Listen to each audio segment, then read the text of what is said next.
আসসালামু আলাইকুম রহমতুল্লাহি ওয়া বারাকাতুহু। ইন্নাল হামদুলিল্লাহি নাহমাদুহু ওয়া নাস্তাঈনুহু ওয়া নাস্তাগফিরুহু ওয়া নাউযু বিল্লাহি মিন শুরুরি আনফুসিনা ওয়া মিন সাইয়্যাতি আ'মালিনা মান ইয়াহদিহিল্লাহু ফালা মুদিল্লা লাহু ওয়া মান ইউদ্লিলহু ফালা হাদিয়া লাহু ওয়া নাশহাদু আন লা ইলাহা ইল্লাল্লাহু ওয়াহদাহু লা শারীকা লাহু ওয়া আশহাদু আন্না মুহাম্মাদান আবদুহু ওয়া রাসূলুহু। আম্মা বাদ। সমস্ত প্রশংসা, সমস্ত তারিফ সেই মহান রব্বুল আলামিনের জন্য, যে মহান রব্বুল আলামিন আমাদেরকে এই পৃথিবীতে প্রেরণ করেছেন, সৃষ্টি করেছেন। সেই মহান রব্বুল আলামিনের জন্য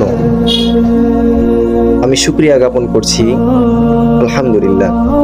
তারপরেই জনাবে মুহাম্মাদুর রাসূলুল্লাহ সাল্লাল্লাহু আলাইহি ওয়াসাল্লামের উপর দুরূদ ও সালাম বর্ষিত হোক। আমরা সকলেই বলি আল্লাহুম্মা সাল্লি আলা মুহাম্মাদ।